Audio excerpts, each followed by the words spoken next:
Fala, povo do turismo, Fernanda por aqui, no primeiro episódio do Turismo em Voz Alta. E nesta semana em que eu gravo esse episódio, eu completo 11 fucking meses no teletrabalho. E estou naquela categoria de pessoas que sequer podem reclamar porque consegui manter minha atividade profissional, tenho boa estrutura em casa para trabalhar, mas realmente é difícil, não é mesmo? Então, como faço esse aniversário inusitado de teletrabalho, e é teletrabalho entre aspas, né? Porque não é teletrabalho se você não pode sair dele.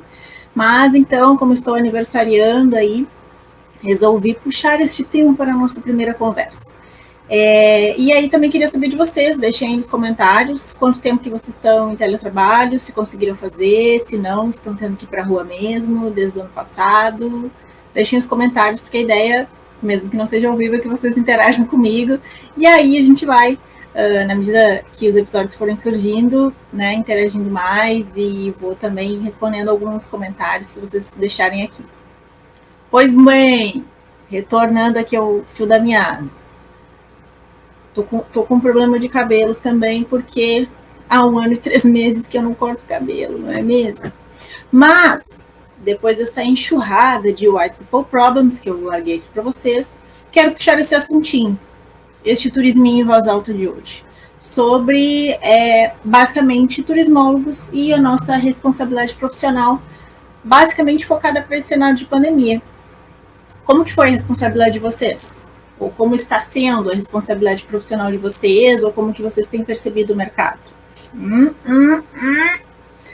Pois bem, o que eu tenho como relato aqui de experiência, o que eu posso contar para vocês, o que eu observei ao longo desses meses em relação a colegas de profissão. Bom, eu particularmente, como falei, tenho aí uma boa condição para poder ficar em casa e tenho uma irmã que, coisa querida, saía para fazer compras para mim, a gente pedia muita coisa aqui em casa, então eu realmente fui sair na rua pela primeira vez, de verdade, eu entrei em março, teletrabalho, eu fui de fato ir para a rua em julho, só na primeira ou na segunda semana, quando minha irmã se operou, e daí fui eu que precisei começar a sair para fazer as compras para a gente. Então, sei que realmente isso é uma condição ímpar, eu sou uma exceção, infelizmente, né, porque o ideal seria que todos nós pudéssemos fazer isso, não é mesmo? No cenário de pandemia. Mas, comecei a observar o seguinte, que também outros colegas de profissão, outros turismólogos, enfim, também tinham essa condição, mas optaram por um outro tipo de postura. E aí queria trocar essa ideia com vocês. O que vocês acham? Do que passarei a expor aqui. Observei, por exemplo, que muita gente ficou ali um tempo em casa, trabalhou de casa e tal, mas depois meio que encheu o saco, começou a tocar a sua vida como se, né, fosse tudo normal. Comecei a ver em muitos grupos de viagens, né, de profissionais que trabalham com viagens, ofertas de viagens em grupo, né, não apenas viagens exclusivas, mas em grupo. E o que fiquei pensando, né? Essas pessoas que nos olham, pensam assim, pô, uma Fernanda da vida que trabalha com turismo, se ela está tendo essa postura, será que eu também não poderia? Será que eu não deveria seguir o exemplo dela? Então, não sei se vocês já pararam para pensar em que medida a gente influencia ou é responsável pela postura de outras pessoas em relação ao turismo. E fiquei pensando muito, daí ampliei o meu universo, né, minhas reflexões, e comecei a pensar em tudo que a gente faz relacionado ao turismo e como isso pode gerar um impacto positivo ou negativo nas pessoas que estão nos observando. E como isso ganhou uma ampliação agora, nesses meses de pandemia. Não só aqui no Brasil, obviamente. Então, essa questão de saídas, né, de como as pessoas trabalharam na pandemia, me levaram a pensar muito também, assim, como que a gente consumiu, como que é o nosso consumo cotidiano, que também influencia outras pessoas, como que é a nossa postura ética, se a nossa ética de trabalho, ela é realmente somente para o trabalho, a gente não pode misturar com a nossa vida pessoal, daí a gente pode ter outra postura. Enfim, digressões, cheguei aqui para este glorioso episódio. Então, o primeiro tópico que eu queria puxar nessa nossa conversa, para fazer esse gancho, é essa questão do nosso consumo em geral. Então, antes da gente pensar aqui como turismólogo, vamos pensar como que a gente consome no nosso cotidiano, né? Na nossa vida à parte, se é que dá para separar a nossa vida de turismólogos da nossa vida, digamos assim, de não profissional, né? E eu não sei vocês, mas eu, obviamente, desde a faculdade, depois do mestrado, enfim, com uma experiência de trabalho, eu me tornei uma consumidora muito mais consciente. E passei a refletir muito sobre como eu deveria consumir, como outros colegas de profissão consomem, e aí tem alguns pontos em específico que acabam me incomodando muito, assim, que eu acho que nós temos uma responsabilidade muito grande em influenciar e até mesmo, talvez, educar, não sei se essa seria a melhor palavra, outras pessoas que não têm o mesmo conhecimento que nós, porque nós temos determinado conhecimento que outras pessoas que são turistas não têm. Então, o primeiro tópico assim de consumo, né, é a questão do que a gente consome para comer, comidas e bebidas. Durante a pandemia, cresceu muito o consumo de hortifruti, principalmente orgânicos. Se ampliou esse mercado. Os feirantes, eu não sei na tua cidade, onde tu está me assistindo, mas na minha, no primeiro momento, a feira ficou interditada. Depois que ela foi liberada e de uma maneira bem reduzida, e aos pouquinhos que foi tomando mais ritmo, enfim. Então, obviamente, os produtores precisaram se virar para trabalhar com teleentregas. Então, eles entraram no mercado que para muitos deles ainda não era comum. E eu, já há muitos anos, sou consumidora da agricultura familiar e principalmente de orgânicos. E não para dar exemplo, mas pelo conhecimento que eu tenho, porque isso me faz bem, tem a ver com o que eu quero com a minha vida, o que eu acredito, enfim. E aí, como que foi o teu consumo? Tu consumiu mais desse novo mercado, digamos assim, para algumas pessoas foi um novo mercado, ou tu continuou consumindo da mesma maneira? Eu me assustei muito também com a questão do delivery, a quantidade de embalagens que as pessoas começaram a entregar no início da pandemia, como se a embalagem da embalagem da embalagem fosse sufocar o vírus e daí a gente estava livre dele. Então isso gerou um impacto ambiental tremendo, né? O tamanho do lixo que a gente gerou. Na verdade, isso não é lixo, porque é reciclável, né? Me corrigindo aqui na hora. Mas, enfim, a quantidade de materiais que a gente passou a descartar no início da pandemia, pedindo muita comida. Também vi uma pesquisa em que, no Brasil, o número de consumidores, ou o volume de consumo de ultraprocessados aumentou muito durante a pandemia. E aí fiquei pensando, será que meus colegas de profissão estão nessa categoria, que ficaram consumindo só porcaria? Se tu não sabe o que é ultraprocessado, ui, até tropecei aqui para falar de tanto que eu não gosto disso. Vou deixar aqui na descrição um linkzinho para um material que fala sobre isso. É um guia alimentar da população brasileira que fala sobre os tipos de alimentos. Então, descobre a lista e ainda não sabe o que são ultraprocessados. Então, voltando aqui para o raciocínio. Às vezes eu divago um pouquinho. Então, foram dois movimentos que me chamaram muita atenção. O aumento do consumo de orgânicos e a conquista de novos mercados, talvez pela agricultura familiar, de orgânicos, de base agroecológica, e, ao mesmo tempo, esse aumento do consumo de ultraprocessados, que, na verdade, não é alimento, é comida, né? E comida pode ser qualquer coisa. E olho para alguns colegas de profissão que fazem um consumo de alimentos e bebidas totalmente oposto do que deveriam fazer, principalmente os colegas que trabalham com ecoturismo, turismo sustentável, ODS, nananini. Tô debochando porque eu acho tudo isso uma falácia. Quem já me escutou num podcast que eu fazia, que é o Turismóloga Sincera, também deixarei o link aqui, sabe que não acredito em turismo sustentável nem em sustentabilidade nesta economia em que vivemos. Então, voltando. Olho para os meus colegas de profissão, que são aí da galerinha da sustentabilidade, mas que se entope de ultraprocessado, de refrigerante, que compra no supermercado, que não remunera bem os seus fornecedores. Meu amor, onde foi parar o juramento que você fez na sua formatura? E aí eu entro nessa paranoia, assim, de sempre querer tentar consumir coisas que sejam um pouco mais justas, que não gerem tanto impacto negativo no mercado, né? Porque, na verdade, se a gente for parar para pensar e analisar a maneira como a gente consome tudo, o que é o nosso sistema, a gente enlouquece, a gente realmente sofre muito, porque é um sistema brutal que beneficia muito pouca gente e que não é nada justo. Mas eu acho que o mínimo a gente tem que se comprometer a fazer também na nossa vida particular. Eu, pelo menos, não consigo apertar um botão e dizer agora eu faço um consumo consciente porque eu estou trabalhando, mas depois aqui, não, terminou o horário de expediente, opa, hora de consumir um produtinho bem nocivo para a economia. Não faz sentido. Mas tenho curiosidade de saber. Já parou para pensar como é o teu consumo? Consumo de tudo. Aqui eu puxei mais a alimentação porque trabalho muito com produtores rurais, mas enfim. Já parou para pensar que uma loja de roupa que tu vai comprar 3 camisetas por R$10. Quanto será que as pessoas que fizeram essa camiseta ganharam? Será que elas não tiveram que trabalhar 12, 15 horas? Será que elas não estão dormindo no chão da fábrica? Será que esse tipo de produção não tem mão de obra escrava envolvida? Ou então se tu consome daquela lojinha que tem um monte de modelinho que deve pesar só 30 quilos, todo mundo muito branco, com um olhar blasé. Até me atrapalhei de novo. Estou um pouco atrapalhada hoje com as palavras.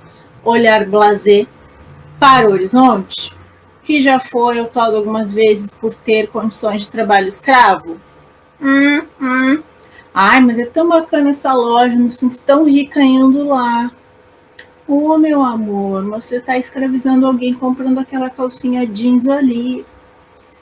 Enfim, só para a gente parar para pensar que o nosso consumo impacta positiva ou negativamente toda uma cadeia.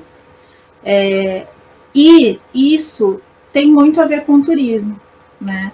Então, a gente não pode fazer um juramento para pegar o canudo e no nosso dia a dia fazer o oposto daquilo que a gente se comprometeu a fazer, mesmo que a gente não esteja trabalhando. E isso tem a ver com ética. Então, a gente tem uma questão ética aí muito importante, só que agora puxando, então, quando a gente fala em ética, né, da nossa ética profissional, de trabalhadores do turismo. Um setor brutalmente impactado, assim como o setor da cultura, principalmente, em todo mundo, não só no Brasil. E aí eu comecei a observar pessoas buscando soluções para contornar os problemas, mas que geram problemas, no mínimo no campo da ética, para a gente trazer aqui para reflexão. Então eu vi, contem também nos comentários, o que vocês viram por aí, nesses meses de pandemia, que chamou a atenção de vocês negativamente. Que, vocês olharam e pensaram, eita, esse aí, acho que não é bacana, acho que está envergonhando a categoria. Me chamou muito a atenção, por exemplo, venda de pacotes para as pessoas se vacinarem. Oi? E tem um canal de Instagram que eu gosto muito, que também questionou isso, e vou deixar aqui na descrição a indicação do perfil para vocês olharem, então por isso que nem vou me estender muito, porque ele explicou muito melhor do que eu, e ele é até mais divertido do que eu, então vocês olhem lá no perfil dele. A explanação sobre o quão problemático é isso. A gente associar o turismo à vacinação. Compre aqui um pacote e venha se vacinar você também. Gente, mesma coisa, hotéis de luxo, resorts, que vendem a questão de, basicamente, bolhas, né? O que a minha geração estudou como sendo bolhas, só que, obviamente, a gente não esperava que isso aconteceria num cenário de pandemia. A gente não estudou pandemia relacionada ao turismo no início dos anos 2000. E vi, então, a questão da hotelaria de luxo querendo se estabelecer e querendo se erguer no cenário do turismo, mas vendendo um turismo seguro, digamos assim. Venha se proteger e faça turismo ao mesmo tempo, fique nas nossas instalações. Me preocupou muito também ver uma instituição nacional fomentar isso, fazer uma matéria sobre isso, dizendo que os turismos tinham que investir no turismo de luxo. Como assim? Onde está a comunidade inserida nisso, né? Porque nós sabemos que raríssimas exceções, resorts, hotelaria de luxo, enfim, a gente sabe bem como são as condições de trabalho, né?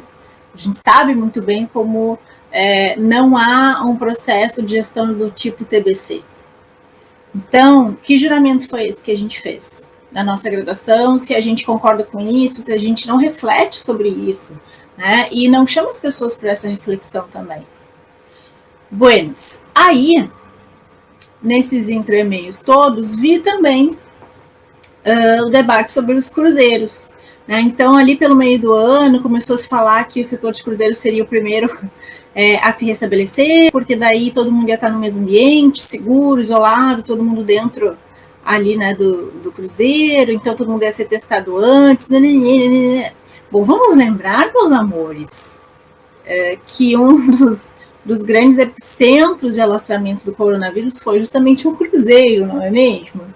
Eu não vou me lembrar aqui qual foi o episódio do xadrez verbal que tratou disso e que teve, inclusive, a participação do Átila. E ele, obviamente, fala muito melhor do que eu sobre isso. Ele fala justamente que teve um grande alastramento do coronavírus e um cruzeiro, ou seja, o turismo aí totalmente associado, né, à questão da pandemia, do ponto de vista negativo, obviamente, da questão do contato, do deslocamento das pessoas, enfim. E que daí depois houve uma tentativa, não sei dizer muito bem se foi em outubro, novembro de 2020, de retomar cruzeiros. E aí, o que será que aconteceu? Pessoas se contaminaram novamente no cruzeiro, não é mesmo? E tiveram que ficar isoladas lá, todas juntinhas no cruzeiro. Então, mesmo quem não estava doente, passou a ficar doente, porque não tinha para onde ir. Olha só que estratégia bacana, né, de retomada do turismo.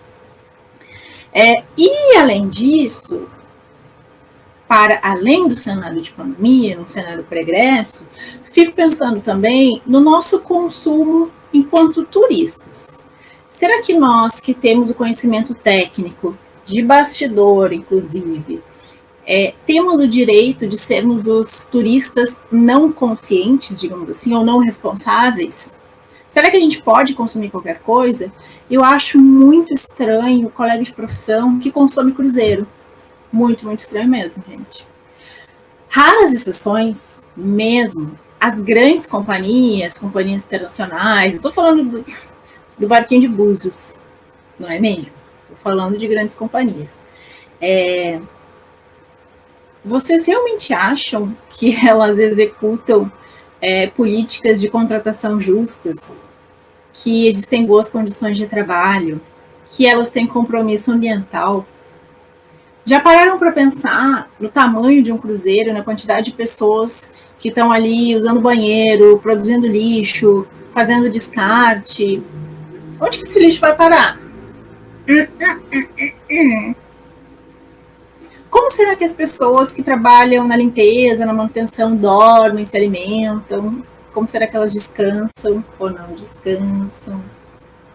Então, acho muito preocupante que a nossa categoria faça consumos desse tipo, que não pense sobre impactos negativos no turismo quando está na condição de turista, porque daí é o velho, faz o que eu digo e não faz o que eu faço.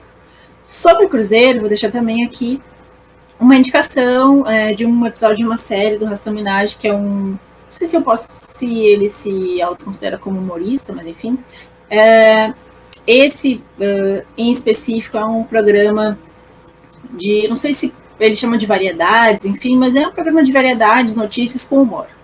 E é muito bacana, então acho que é um episódio bem esclarecedor, bem bacana para vocês verem e se deprimirem comigo. Eu sou dessas, eu não gosto de ficar na bed sozinha. Então, meus queridos e minhas queridas, problema do cabelo, aquele que eu citei para vocês.